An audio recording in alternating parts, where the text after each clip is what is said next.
સવારે 4 વાગે બહેનો ઉઠે છે, રાત્રે 12 વાગે સૂવે છે, ક્યારેક ક્યારેક આખી રાત જાગવું પડે છે, કારણ કે બીજા બધા ધંધામાં તમને બ્રેક હોય. સરકારી નોકરી કરો તો તમને 60 દિવસના બ્રેક મળે, તમે ખેતી કરો તો વરસાદ વધારે પડે ત્યારે બ્રેક મળે, ઉનાળામાં બ્રેક મળે.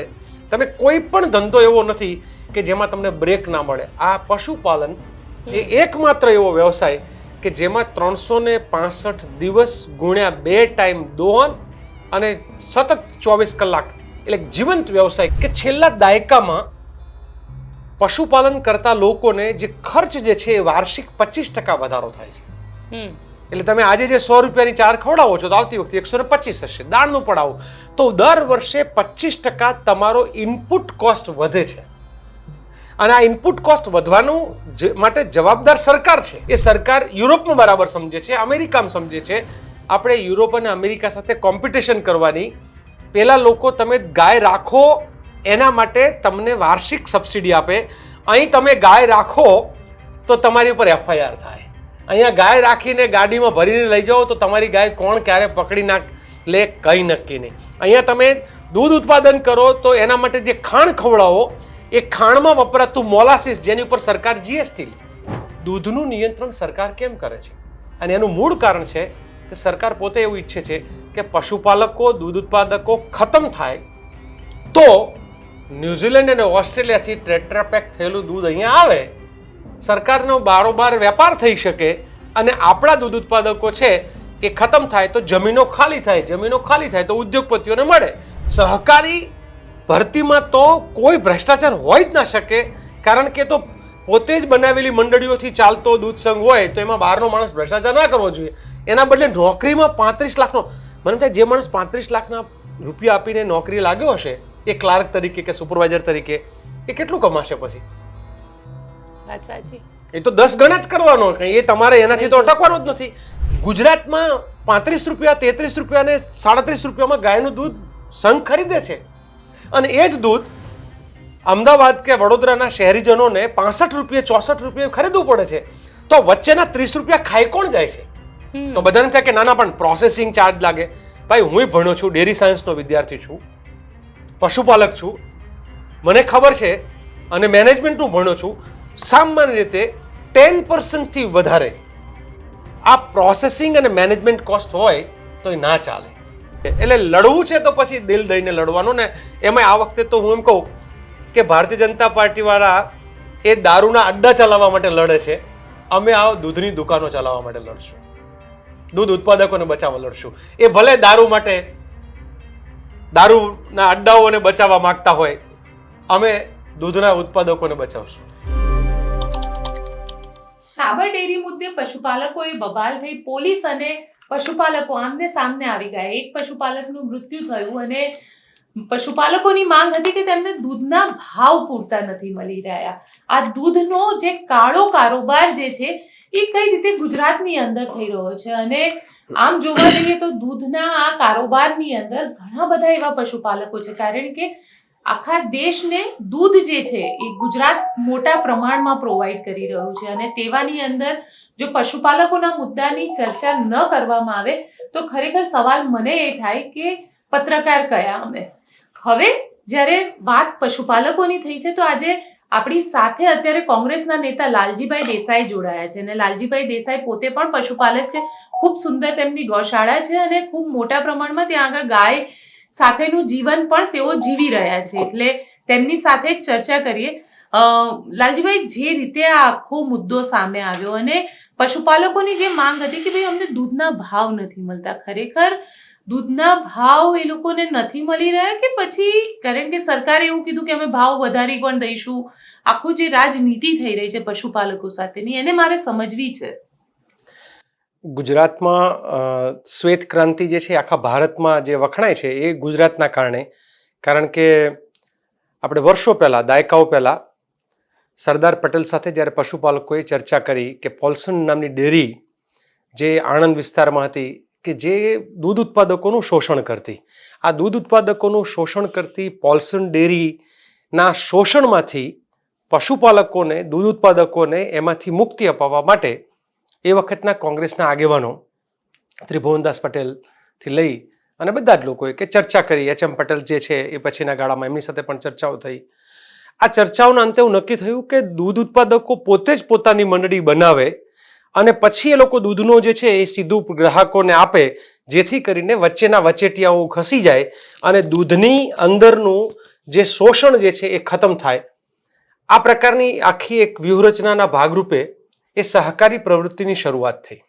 ડોક્ટર કુરિયન આવ્યા, જેણે ટેકનોલોજી અને આખું માર્કેટિંગની મેનેજમેન્ટ આ બધું, એટલે અનેક લોકો જેમ કે મહેસાણા બાજુ મોતીભાઈ ચૌધરી, માનસીભાઈ ચૌધરી, આ બંને લોકોએ એ આખી આ જે છે અને એ રીતે ગલબા કાકા જે છે એ બનાસકાંઠામાં આ શ્વેત ક્રાંતિના પ્રણેતાઓ કે જેણે પશુપાલકો, દૂધ ઉત્પાદકોને શોષણમાંથી મુક્તિ મળે અને સાથે સાથે શહેરમાં રહેનાર, કારણ કે ત્યારે ગામડામાં રહેતા હતા એને દૂધ મળી જતું હતું ગામમાં ગામમાં જ, પણ શહેરમાં રહેતી પ્રજા જે છે કે જનતા છે એને સારું દૂધ પણ મળે, એટલે એક જબરજસ્ત આ લોકોએ કડીના ભાગરૂપે ગોઠવેલું.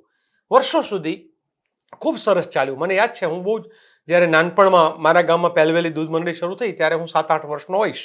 મારા બાપુજી પણ દૂધ મંડળીનો વહીવટ કરતા, એટલે મેં બધું જોયેલું કે આખો એક શુદ્ધ, અણિશુદ્ધ અને ભાવ પણ કેવો કે કોઈ પણ ભોગે દૂધ ઉત્પાદક છે એનું શોષણ કોઈ ના કરી જાય એના માટે.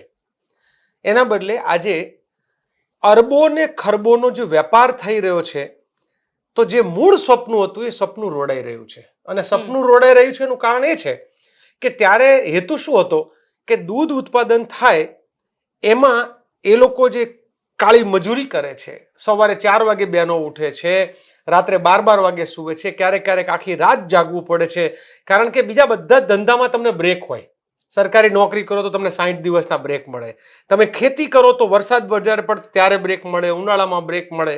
તમે કોઈ પણ ધંધો એવો નથી કે જેમાં તમને બ્રેક ના મળે. આ પશુપાલન એ એકમાત્ર એવો વ્યવસાય કે જેમાં 365 દિવસ ગુણ્યા 2 ટાઈમ દોહન અને સતત 24 કલાક, એટલે જીવંત વ્યવસાય કે જેમાં તમે તમારું સર્વસ્વ એને આપી દો. ઘરે દીકરાના કે દીકરીના લગ્ન હોય ને તો ખેતીમાં તમે 2 દિવસ કામ ના કરો તો ચાલે, તમારી ફેક્ટરી બંધ કરી દો તો ચાલે, પણ આને તો તમારે દોવીએ પડે, ચારો નાખવો જ પડે, વાસીદું કરવું જ પડે. એટલે આ જેમ આપણી ભારતીય સંસ્કૃતિમાં બહેનોને 365 દિવસ કામ નથી હોતું કે પોતાના રસોઈનું હોય, કેવી રીતના જે જેન્ડર રોલમાં, તો એ જેમ હોય છે એમ પશુપાલનનો ધંધો છે એવો છે. આવા ધંધામાં સતત મજૂરી કરતા લોકો આજે ગુજરાતમાં 365 દિવસ પછી જ્યારે હિસાબ મેળવે છે ને ત્યારે એના 2 છેડા નથી મળતા. અને આ 2 છેડા નથી મળતા એની પાછળનું જે મૂળ કારણ છે એ કે મેં અગાઉ પણ આંકડાઓ બજારમાં અને બધા લોકો સાથે ચર્ચા કરી છે, મીડિયા સમક્ષ પણ મૂક્યું છે કે છેલ્લા દાયકામાં પશુપાલન કરતા લોકોને જે ખર્ચ જે છે એ વાર્ષિક 25% વધારો થાય છે. એટલે તમે આજે જે 100 રૂપિયાની ચાર ખવડાવો છો તો આવતી વખતે 125 હશે. દાળનું પડાવો તો દર વર્ષે 25% તમારો ઇનપુટ કોસ્ટ વધે છે. અને આ ઇનપુટ કોસ્ટ વધવાનું માટે જવાબદાર સરકાર છે. એમ થાય ઘણા લોકો એમ કે આપણે કહેવાય ને કે શહેરી જે પ્રજા છે ને એમ કે અરે ભાઈ તમે તમારા ઢોર રાખો છો, તમારે જ ખવડાવવાનું હોય ને તમારે ધ્યાન રાખવાનું હોય. પરંતુ યુરોપના દેશોમાં ગાય રાખવા માટે તમને સરકાર સબસિડાઇઝ કરે છે, તમને પ્રતિ ગાય સરકાર સપોર્ટ કરે છે, કારણ કે આ ગાય રાખે છે તો ખાલી દૂધ આપે છે એવું નહીં, એ દૂધ છે, લેધર છે, એના હાડકા છે, એનું છાણ છે, એનું બધું જ, એટલે ગાય હોય કે ભેંસ હોય કે કોઈ પણ પશુ જે છે એ સમગ્ર રીતે ઓર્ગેનિક રીતે તમે પાછું કુદરતને આપી રહ્યા છો. એટલે આખી તમારી જે ક્લાઇમેટ વ્યવસ્થા હોય કે ફૂડની વ્યવસ્થા હોય એને સપોર્ટ કરવા માટેની આ સિસ્ટમ છે એ સરકાર યુરોપમાં બરાબર સમજે છે, અમેરિકામાં સમજે છે. આપણે યુરોપ અને અમેરિકા સાથે કોમ્પિટિશન કરવાની પેલા લોકો તમે ગાય રાખો એના માટે તમને વાર્ષિક સબસિડી આપે. અહીં તમે ગાય રાખો તો તમારી ઉપર FIR થાય. અહીંયા ગાય રાખીને ગાડીમાં ભરીને લઈ જાઓ તો તમારી ગાય કોણ ક્યારે પકડી લે કંઈ નક્કી નહીં. અહીંયા તમે દૂધ ઉત્પાદન કરો તો એના માટે જે ખાણ ખવડાવો એ ખાણમાં વપરાતું મોલાસીસ જેની ઉપર સરકાર GST લે, એટલે ત્યાં સબસિડી આપે છે ને અહીંયા સરકાર ટેક્સ લે છે. બીજી બાજુ પહેલા બીજા બધા દુનિયાના દેશોમાં પશુપાલન માટેના ઇકો ઝોન જે છે ને એને રિઝર્વ કર્યા છે. ઓસ્ટ્રેલિયા હોય, ન્યુઝીલેન્ડ હોય, યુરોપ હોય, અમેરિકા હોય, આફ્રિકન દેશો છે. મારા અનેક સંસદ સભ્ય મિત્રો છે તાન્ઝાનિયામાં, કેન્યામાં, તો ત્યાં આખા ઝોન ડિક્લેર કરે છે કે ભાઈ આ ઝોન માત્ર ચરિયાણ ઝોન. ભારતમાં ચરિયાણની પોલિસી જ નથી.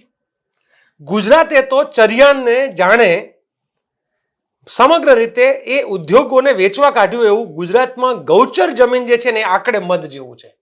એટલે ગૌચર જમીન રહે જ નહીં, ચરિયાણો રહે જ નહીં. હવે ચરિયાણ નથી રહેતું તો એ પહેલા ચરિયાણોમાં પશુઓ જતા એટલે તમારું ફોડર કોસ્ટ 0 હતી. મારા દાદાના વખતમાં, મારા દાદા સાથે ઘણી વખત ચર્ચા થાય, મારા દાદાના વખતમાં ફોડર કોસ્ટ 0 હતી, ખાણનો ખર્ચો 0 હતો, કારણ કે એ પ્રકારનું ખૂબ સરસ ચારો મળતો, એના કારણે તમારે અલગથી ખાણ નહોતું ખવડાવવું પડતું.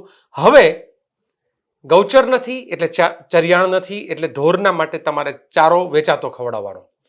ફોરેસ્ટ ડિપાર્ટમેન્ટે જે કબજા કરેલા ફોરેસ્ટ એરિયામાંથી જે ઘાસચારો નીકળે એ બારોબાર એનો વેપાર થાય છે, કાળો વેપાર થાય છે. એટલે એ જે સસ્તું ઘાસ મળતું અમરસિંહભાઈ ચૌધરીના વખતમાં એ તમને આખા દુષ્કાળમાં ઢોર બચાવી શક્યા. એનું કારણ હતું કે એમણે ફોરેસ્ટનો બધો જ સ્ટોરેજ થયેલો ઘાસચારો છે એ ખવડાવ્યો. 25 વર્ષમાં દુષ્કાળ નથી પડ્યો તો ફોરેસ્ટનું ઘાસ જાય છે ક્યાં? આ ફોરેસ્ટનું જે ઘાસ જે છે એ બધું જ બારોબાર એનો વેપાર થાય છે. એ આપણા પદાધિકારીઓ અને અધિકારીઓ એ જે છે એનો બારોબાર વેપાર કરે છે. આટલું જ નહીં, પરંતુ ગુજરાતમાં પછી ડેરી કોઓપરેટિવમાં જ્યારે દૂધ જાય એટલે મેં કીધું વર્ષે તમારો 25% ખર્ચ વધે. હું ખાણનો ખર્ચો, ડેરીઓ દ્વારા અપાતા ખાણમાં ખર્ચમાં પણ વર્ષે 25% વધારો થાય છે. દર વર્ષે સાગરદાણ મને યાદ છે જે અમને 300-400 રૂપિયા જે મળતું હતું પહેલા, એ આજે 1900 રૂપિયા મળે છે એનો કોથળો.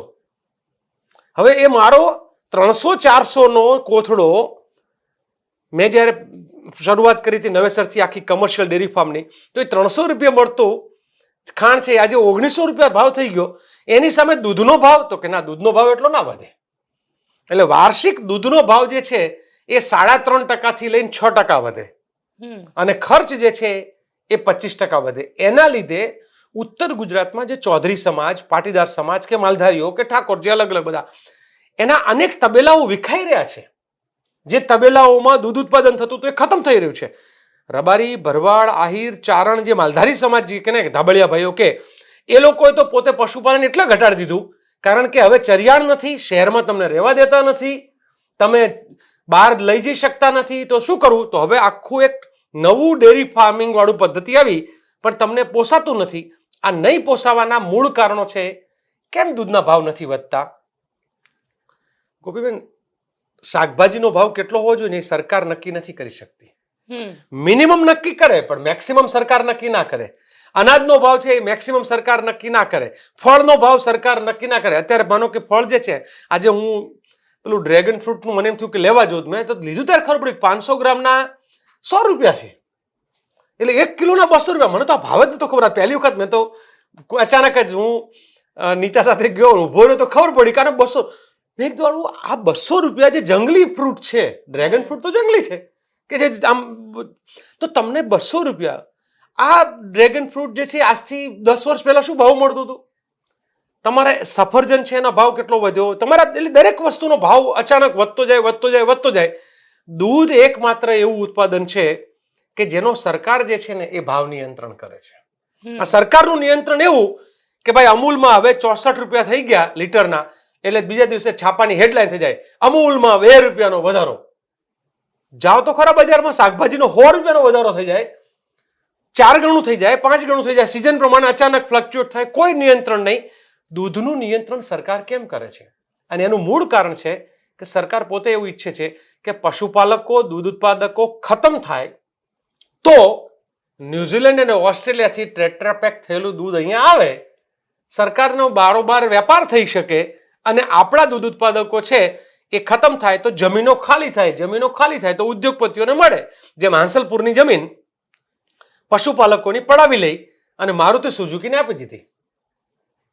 એટલે હવે એ જ જમીનમાં જે પશુપાલકો દૂધ ઉત્પાદન કરતા હતા, હું નાનપણમાં ચારવા જતો હતો, અત્યારે ચારે બાજુ ઇલેક્ટ્રિક પેલું આખું ફેન્સિંગ વાળું ગેટ છે. એટલે આખી વ્યવસ્થા બદલવા માંગે છે કે પશુપાલન આધારિત જીવન પદ્ધતિને ખતમ કરીને તમે જુઓ એ લોકો આ બદલવા માટે શું કરે છે. હું આખું એક લિસ્ટ બનાવતો હતો. ભ્રષ્ટાચાર, કેવડો મોટો ભ્રષ્ટાચાર. ખાણદાણના દાણાની ખરીદીમાં ભ્રષ્ટાચાર, મોલાસીસની ખરીદીમાં ભ્રષ્ટાચાર, કોથળાની ખરીદીમાં ભ્રષ્ટાચાર. હમણાં કોથળાની ખરીદી કરવા વાળા ભાજપના એક કાર્યકર, સાબર ડેરીનો કોન્ટ્રાક્ટ છે, એમણે 2 કરોડની ગાડી એમને ગમતા સાધુને ભેટ આપી. મને કોથળાની ખરીદી, તમારી બાજુ દેવી પૂજકો કોથળા ખરીદી કરે, એને રિક્ષા બદલવી હોય તો ટાઈમ નથી હોતો, તૂટેલી રિક્ષા લઈને આવે. કોથળાનો વેપારી છે એ કેટલું કમાય? તો વિચાર તો કરો કે કોથળાનો વેપાર કરનાર વ્યક્તિ 2 કરોડની ગાડી ભેટ આપે. આ ભેટ એ ભ્રષ્ટાચારનો એક, તમને ખબર જ છે કે એના શિષ્ટાચાર છે. કારણ કે એમાં એક જગ્યાએથી બીજી જગ્યાએ જાય તો પછી આશીર્વાદ મળે, અને આશીર્વાદમાંથી પછી આ બધું થાય. તો કોથળાનો વેપાર કરનાર, સપ્લાય કરનાર 2 કરોડની ગાડી બીજાને ભેટ આપે છે તો પોતાના માટે કેટલું રાખતો હશે, બાકી બધે કેટલી પ્રસાદી આપતો હશે, આ તો બધું અલગ જ છે. એમ એટલું જ નહીં, તમારા સાધનોની ખરીદીમાં ભ્રષ્ટાચાર, તમારી જમીનના જે સ્ટીલિંગ સેન્ટરો બને તો જમીનની ખરીદીમાં ભ્રષ્ટાચાર. આટલેથી વાત અટકતી નથી. ભરતી કરે તો એમાં 35 લાખ. સહકારી ભરતીમાં તો કોઈ ભ્રષ્ટાચાર હોય જ ના શકે, કારણ કે તો પોતે જ બનાવેલી મંડળીઓથી ચાલતો દૂધ સંઘ હોય તો એમાં બહારનો માણસ ભ્રષ્ટાચાર ના કરવો જોઈએ. એના બદલે નોકરીમાં 35 લાખનો, મને થાય જે માણસ 35 લાખના રૂપિયા આપીને નોકરી લાગ્યો હશે એ ક્લાર્ક તરીકે કે સુપરવાઇઝર તરીકે, એ કેટલું કમાશે પછી? વાત સાચી. એ તો 10 ગણા જ કરવાનો, એ તમારે એનાથી તો અટકવાનો જ નથી.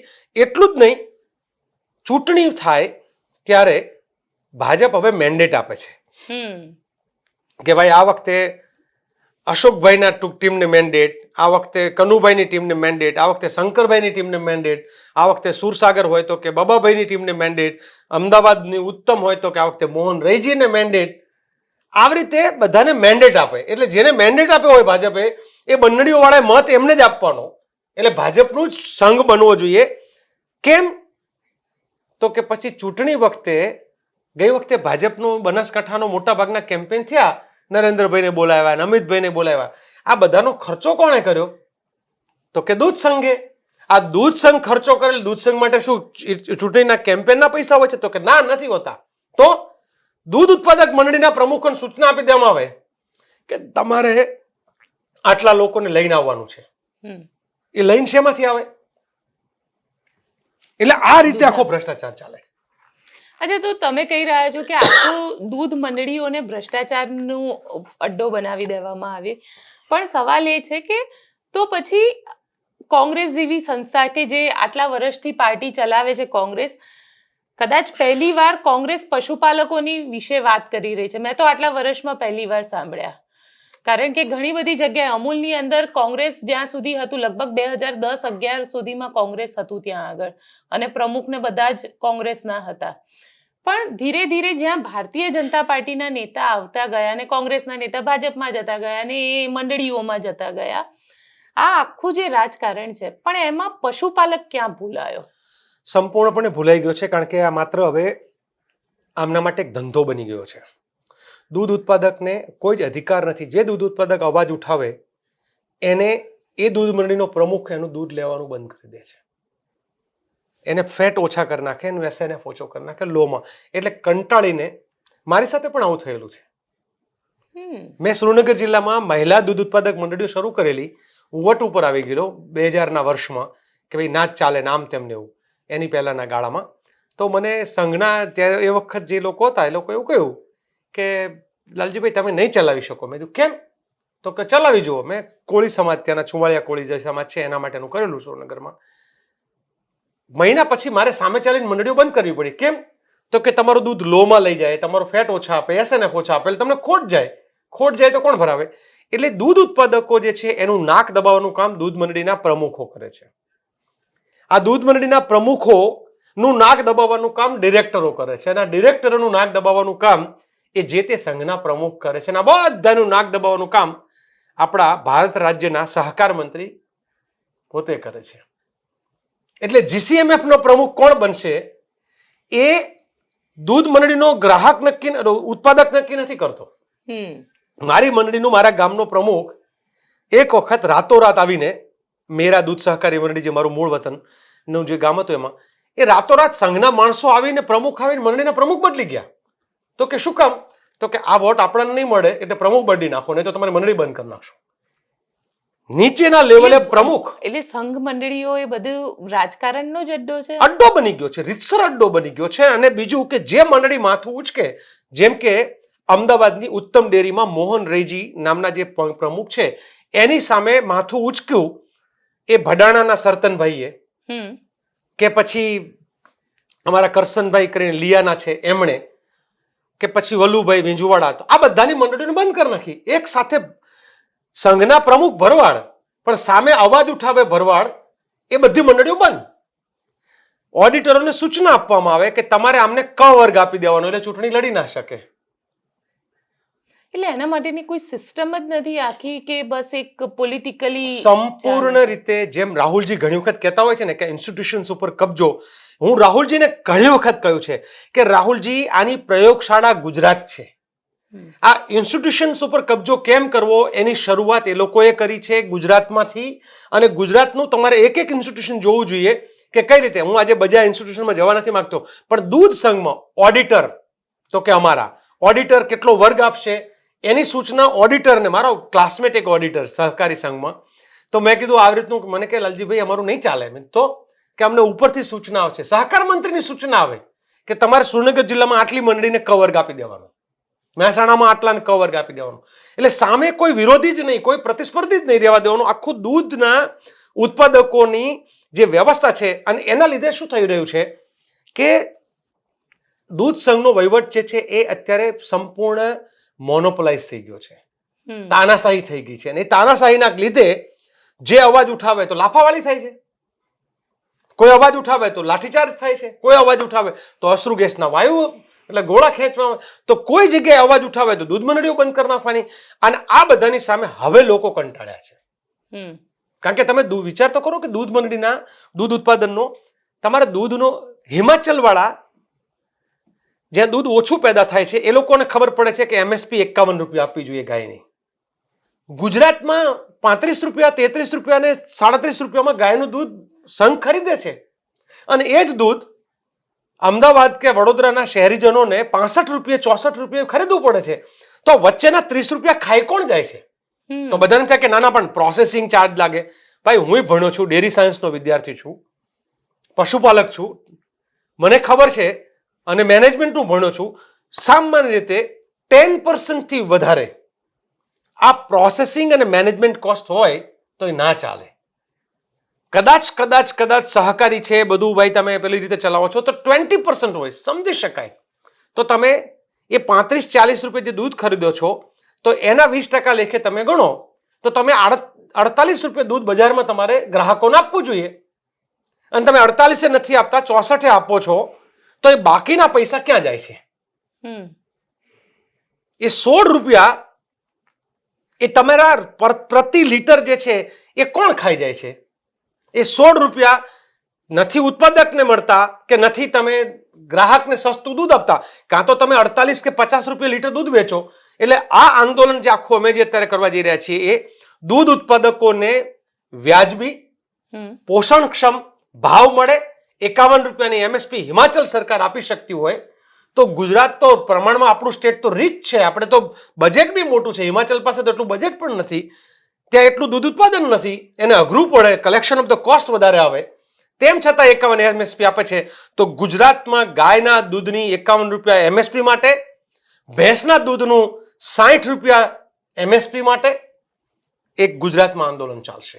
સાથે સાથે દૂધ ઉત્પાદકોને જેમ સારું મળે તો એમ દૂધ વાપરનારા લોકો જે છે એને મોંઘું દૂધ ના પડે. કર્ણાટકની સરકારે શું કર્યું?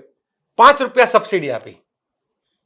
એટલે જેટલું દૂધ તમારી સહકારી મંડળીઓમાં આવે છે અને લીટરે 5 રૂપિયા સરકાર સબસિડી આપે છે. એટલે શું થયું? જો અમેરિકા પણ કરે છે, યુરોપ પણ કરે છે.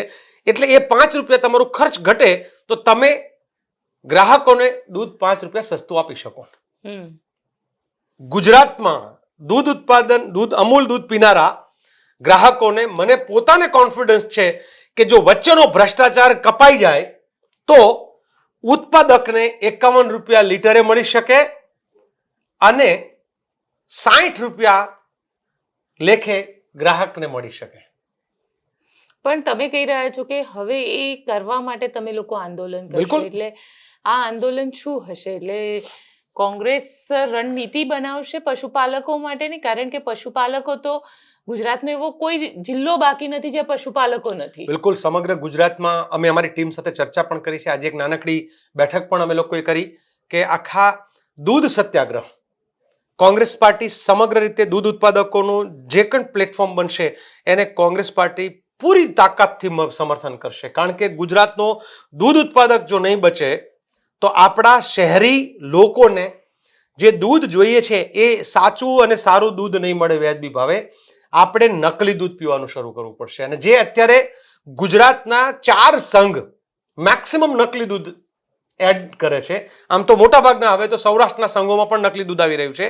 જેમ હમણાં જુનાગઢનો ઇસ્યુ આવ્યો કે જુનાગઢમાં સંઘમાં આવવા લાયક દૂધ 1.5 લાખ લીટર છે અને 3 લાખ લીટર દૂધ આવે છે. તો આ 1.5 લાખ લીટર બાકીનું દૂધ આવે છે ક્યાંથી? પંચમહાલ ડેરી, તમે પંચમહાલમાં ક્યાંય સારું પશુપાલન જોવા મળે? આમ તમે જોવા જાઓ તો પંચમહાલ એ આખો દુષ્કાળગ્રસ્ત આખો વચ્ચેનો ડ્રાય એરિયા છે કે જ્યાં એટલું બધું પશુપાલન વિકસ્યું નથી. અને છતાંય પંચમહાલમાં તો એ તો મહારાષ્ટ્રમાંથી ને રાજસ્થાનમાં ને મધ્યપ્રદેશમાંથી બનાસ, સાગર, ગાંધીનગર અને પંચમહાલ આ બધી ડેરીઓ બહારના રાજ્યોમાંથી દૂધ ખરીદે છે. 1.25 કરોડ લીટર દૂધ રોજનું ગુજરાતમાં બહારથી આવે છે. એટલે ગુજરાતના ઉત્પાદકો મરે અને આમાં દર લીટર દૂધમાં 2 રૂપિયાનું કમિશન આ ડાયરેક્ટરો ખાય છે. એટલે બહારથી દૂધ લાવવાનું, 2 રૂપિયા કમિશન ખાવાનું, ભ્રષ્ટાચાર કરવાનો, નકલી દૂધ આપવાનું. એના વાહનના કોન્ટ્રાક્ટરો જે છે એ કરોડો કમાય છે. અચ્છા, મને ખાલી ગોપીબેન એક વસ્તુ સમજાવો કે એક વ્યક્તિને ચૂંટણી લડવી હોય ત્યારે એક પ્રમુખના મતના ઇનિશિયલી 50,000 ભાવ બોલાય અને છેલ્લે જ્યારે ચૂંટણી નજીક આવે ત્યારે 5 લાખ રૂપિયા ભાવ હોય છે એક વોટની કિંમત. સહકારી મંડળીના પ્રમુખના વોટની કિંમત કેવી રીતે હોઈ શકે? એટલે ગુજરાતની અંદર ભારતીય જનતા પાર્ટીએ આખા સહકારી તંત્રને ભ્રષ્ટાચારનો અને ભારતીય જનતા પાર્ટીની દુકાન તરીકેનો અખાડો બનાવી દીધો છે. 5 લાખ રૂપિયા તમે પૂછો ને, કોઈ પણ પૂછે કે સંઘની ચૂંટણી લડવી કેટલો ખર્ચો થાય, તો કે લગભગ આમ તમારે ગણતરી રાખો કે 100 કરોડનો ખર્ચો થાય. હા, 100 કરોડ રૂપિયા એક સંઘની ચૂંટણીમાં ખર્ચો, પણ સામે આવક બી હશે ને 200. હા, એટલે આ બધા તો ઇન્વેસ્ટરો છે. આજના નેતાઓ જે ચૂંટણીઓ લડે છે એ તો બધા ઇન્વેસ્ટરો છે. એટલે ઇન્વેસ્ટમેન્ટ કરશે. અત્યારે આ ઉત્પાદકોએ સમજવાની જરૂર છે, આ ગ્રાહકોએ સમજવાની જરૂર છે કે આ ઇન્વેસ્ટરો રોકે છે તમારા અત્યારે અચ્છા, દૂધ મંડળીના પ્રમુખ જે 5 લાખમાં વેચાય એટલે પછી પેલો સંઘનો પ્રમુખ એને શું કહેશે કે ભાઈ તે 5 લાખમાં મત આપેલો છો, દાદાગીરી નહીં. એટલે પછી એ પ્રમુખ થઈ જશે કઠપૂતળી. એટલે ભારતીય જનતા પાર્ટી એ એમના 1200, માનો કે ટોટલ ગુજરાતમાં 18,000 મંડળીઓ છે એવું કહેવાય છે. બરોબર? આ 18 સંઘોની 18,000 જે મંડળીઓ છે ને એ કઠપૂતળીઓ છે. સરકારના ઈશારે એને નાચવું પડે છે અને તો જ સરકાર જે છે એને દૂધ મંડળી ચલાવવા દેશે, નહીં તો નહીં. આ બધાની સામે એક જ ઉપાય છે, હું એવું માનું છું કે પ્રમુખ અને મંત્રીઓ દબાયેલા છે, સંઘના ડિરેક્ટરો દબાયેલા છે. એવી સ્થિતિમાં દૂધ ઉત્પાદકોએ પોતે બહાર નીકળવું પડશે અને કોંગ્રેસ પાર્ટી દૂધ ઉત્પાદકોને બહાર આવવા માટેનું પ્લેટફોર્મ પૂરું પાડશે. એના માટે રાહુલ ગાંધી પોતે પણ ઉત્તર ગુજરાત અને દક્ષિણ ગુજરાતમાં કે મધ્ય ગુજરાતમાં કે સૌરાષ્ટ્રમાં 4 ભાગમાં જ્યાં પણ કોંગ્રેસ પાર્ટીના કાર્યકર્તાઓ અને દૂધ ઉત્પાદકો કહેશે ત્યાં રાહુલ ગાંધી પોતે પણ ધરાતલ ઉપર આવીને આંદોલન કરવા માટે એને પ્રોમિસ કર્યું છે. અને જુઓ, માનો કે અમારા પ્રમુખ શ્રી અમિતભાઈ અને રાહુલજીએ બંને જ્યારે મને જવાબદારી સોંપી કે આખી આ પ્રોસેસને તમે આગળ વધારો, તો મને શું કામ? એનું કારણ છે, એને ખબર છે જોડો આને ડંખે છે, ખબર છે કે દૂધ પેદા કરવું એ કેટલું અઘરું છે, ઢોર રાખવા કેટલા અઘરા છે અને એના ઉત્પાદકોના સવાલો જે છે એ ગ્રાસરૂટથી લઈને ગ્લોબલ સુધીના એ અલગ અલગ રીતનો અભ્યાસ પણ છે. એટલે આખા આંદોલનનું ફેસિલિટેશનની જવાબદારી સોંપીને અને બહુ જ મક્કમતાથી, જેમ રાજકોટમાં લડ્યા હતા ને ટીઆરપી વખતે, એમ ગુજરાતમાં આ વખતે તમને દૂધ ઉત્પાદકોનું એવો સત્યાગ્રહ જોવા મળશે જેમાં ટીપુ દૂધ અમે નદીમાં નહીં નાખીએ, જેમાં કેન ઢોળે નહીં નાખીએ. સાબરકાંઠામાં દૂધ ઢોળતા હતા, મેં ના પાડી કે આ સંઘ કોઈના બાપનો નથી, દૂધ ઉત્પાદકોનો છે. તમે દૂધ ઢોળી નાખશો તો નુકસાનમાં જશો. દૂધ ઢોળવાની જરૂર નથી. આ વખતે એક જ નિર્ણય કરશું, ભાજપનો મેન્ડેટ લઈને આવે, હું તો કહું છું કોઈ પણ પાર્ટીનો મેન્ડેટ લઈને આવે એને ચૂંટણીમાં પાડી દો. કારણ કે મેન્ડેટ જો તમને કોઈ પણ પાર્ટીના વડા તમને મેન્ડેટ આપે તો એ ચૂંટાયેલો ડિરેક્ટર પછી વફાદારી કોની સાથે? એ તો મેન્ડેટ આપનાર સાથે. મેન્ડેટ દૂધ મંડળીના ગ્રાહકો જે છે, ઉત્પાદકો છે, પોતાના પ્રમુખને મેન્ડેટ ઉત્પાદકે આપવાનો હોય. એ પ્રમુખ ઉત્પાદકના મેન્ડેટથી બનેલો પ્રમુખ હોય તો જ એ ડિરેક્ટર જે છે એ મંડળીઓના મેન્ડેટથી બને. એટલે આખી જે પ્રોસેસ જે અત્યારે દિલ્હીથી ગાંધીનગર અને ગાંધીનગરથી મહેસાણા કે હિંમતનગર કે પાલનપુર થઈ રહી છે કે સુરેન્દ્રનગર કે આણંદ થઈ રહી છે, એના બદલે હવે એ ગામમાંથી, એ મેરા ગામમાંથી દસાડા થશે ને દસાડાથી સુરેન્દ્રનગર અને સુરેન્દ્રનગરથી ગાંધીનગર. એટલે આખી બોટમ અપ પ્રોસેસ શરૂ થશે. ચલો જોઈએ કે કોંગ્રેસ કેટલું હવે પશુપાલકો માટે લડી રહી છે. ગ્રાઉન્ડ પર કોંગ્રેસ ગ્રાઉન્ડ પર ઉતરશે ખરી? તમે મને ઓળખો છો વર્ષોથી, એટલે તમારા માટે મને વિશ્વાસ છે. કોંગ્રેસ પાર્ટી, હું એક કોંગ્રેસનો હિસ્સો જ છું અને અમે નક્કી કરીએ કે મેદાનમાં પડશું. એ પછી સર આંદોલન હોય ત્યારે તમે જોયું છે કે નરેન્દ્રભાઈ મુખ્યમંત્રી હતા તો પરસેવો પાડી દીધો હતો અને ઘૂંટણીએ લાવીને સર રદ કરાયું હતું. ટીઆરપી ગેમ ઝોન વખતે પણ સરકારે જોયું છે. અને એ જ રીતે જ્યાં જ્યાં મકાનો પાડ્યા હતા વઢવમાં બધે ત્યાં પણ સરકારે જોયું છે. એટલે લડવું છે તો પછી દિલ દઈને લડવાનું ને. એમાં આ વખતે તો હું એમ કહું કે ભારતીય જનતા પાર્ટી વાળા એ દારૂના અડ્ડા ચલાવવા માટે લડે છે. અમે આ દૂધની દુકાનો ચલાવવા માટે લડશું, દૂધ ઉત્પાદકોને બચાવવા લડશું. એ ભલે દારૂ માટે દારૂના અડ્ડાઓને બચાવવા માંગતા હોય, અમે દૂધના ઉત્પાદકોને બચાવશું. ચલો, આપ અમારી સાથે સ્ટુડિયોમાં જોડાયા તેના માટે આપનો ખૂબ ખૂબ આભાર. ખૂબ ખૂબ આભાર. Thank you. તો આપને અમારો આ રિપોર્ટ કેવો લાગ્યો કોમેન્ટ બોક્સમાં ચોક્કસથી જણાવજો. અને પશુપાલક જો આપ છો તો આપ શું વિચારી રહ્યા છો? આપને શું લાગી રહ્યું છે? લાલજીભાઈના જે વિચાર છે અને જે વાત કરી રહ્યા છે તેમાં ખરેખર વાસ્તવિકતા પરિવર્તન કેવું હોવું જોઈએ તેનું પણ સજેશન આપ લખી શકો છો. તો અમારી ચેનલ નિર્ભય ન્યૂઝને લાઇક, શેર અને સબસ્ક્રાઇબ કરવાનું ભૂલશો નહીં. આભાર.